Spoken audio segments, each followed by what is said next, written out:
रिक्शे वाले की चलती रही। और फिर एक दिन उस मालिक के ख्याल में आया कि ये ऐसे कैसे हर समय ऐसी भाव में रहते हैं, चाहे परिस्थिति पहले गरीबी से अमीरी की ओर हुई और तब भी वही कामने शक्ल पे वही एक ही गीत गाते रहते हैं। एक कोई भी मन में उतार चढ़ाव नहीं आया। तो कुछ ना हासिल के बाद इतना कुछ मिल गया, तो अब परिस्थिति फिर से बदली जाए तो देखते हैं कि ये कैसे पेश आते हैं। और वहीं अचानक से बोल दिया गया कि आपको नौकरी से भी निकाला जाता है और जो घर आपके लिए लिया था उसको वापस लिया जाता है। और फिर वही इंसान गीत गुनगुनाते गुनगुनाते अपनी सारी जो चाबी वगैरह सब सबमिट करके फिर अपनी ही झोपड़ी की ओर वापस उसी आनंद में। और जब ऐसा देखा गया कि कुछ दिन लगातार किसी न किसी को भेजा गया कि देख के आओ अब वो कैसे जी रहे हैं, तो हर एक ने आके उस मालिक को यही कहा कि ये तो बिल्कुल जैसे यहाँ होते थे वैसे ही गीत गाते हुए मौज मस्ती में अपनी झोपड़ी में वापस उसी तरह की अपने रिक्शे पे एक दिनचर्या चल रही है उनकी। तो अब उस मालिक के ध्यान में आया कि ये समझा तो जाए कि क्या है।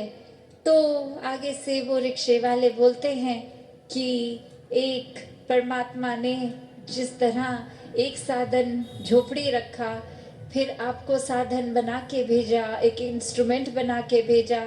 आपने बेशक वो अपग्रेड तो दे दिया, पर वो आपने नहीं, परमात्मा ने ही दिया है। हर चीज़ आज तक जो भी दी है परमात्मा ने ही दी है। और अगर फिर आप ही के ज़रिए वो लग्जरीज ले भी ली वापस और वापस झोपड़ी में दी, तो भी इसी का ही देना है। तो एक मन में क्यों उतार चढ़ाव आए, मन परिस्थिति के हिसाब से इतना क्यों उन सामान से, उन वस्तुओं से, उन चीज़ों से जुड़ जाए कि फिर ये परमात्मा को ही कोसे। हर समय इस परमात्मा का ही शुक्राना हो, जो दे रहा है परमात्मा वो हमारी बेहतरी के लिए हमारे अनुसार ही है। तो कैसे एक ये भी रूप जहाँ एक मन में कुछ भी होता जाए, जब परमात्मा टिका है तो फिर इसकी हर चीज में इसी को प्रसाद समझकर कि हर परिस्थिति इस परमात्मा का ही प्रसाद है, उतना ही अच्छा है जितना एक कुछ और परिस्थिति होती अगर। तो ऐसे संत भक्त अपना जीवन जीते हैं कि एक अपने जीवन में हमेशा एक प्राथमिकता परमात्मा को बनाकर, एक प्राथमिकता जब एक मन टिक गया इस परमात्मा में, प्रेमा भक्ति की अवस्था हो गई, एक प्यार परमात्मा से हो गया, तो हम भी पूरे के पूरे प्रेम ही बन गए। और फिर जब खुद ही प्रेम है तो जिससे भी मिलेंगे वो प्रेम ही बटोरेंगे, बांटते चले जाएंगे।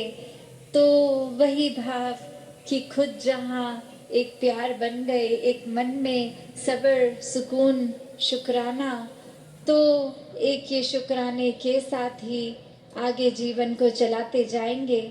और फिर वही बात कि कुछ भी हासिल हो जाए या ना हो, वो सुकून कहीं नहीं जाता, क्योंकि वो फिर दुनियावी चीज़ें जो इम्पर्मानेंट एक है उसमें एलिमेंट, चाहे सामान हो चाहे कुछ भी, तो वो आज जैसा है कल वैसा नहीं होगा, आज है कल पता नहीं होगा भी कि नहीं होगा। उससे अगर जुड़ जाएंगे तो कैसे फिर मन का सुकून खराब होगा। तो एक वस्तुओं को वस्तु की तरह ही सदुपयोग जहाँ तक है वहाँ तक ही सीमित रखा जाए, उनको अपने मन पे इतना हावी ना किया जाए कि तबीयत भी खराब हो जाए, एक दिमाग भी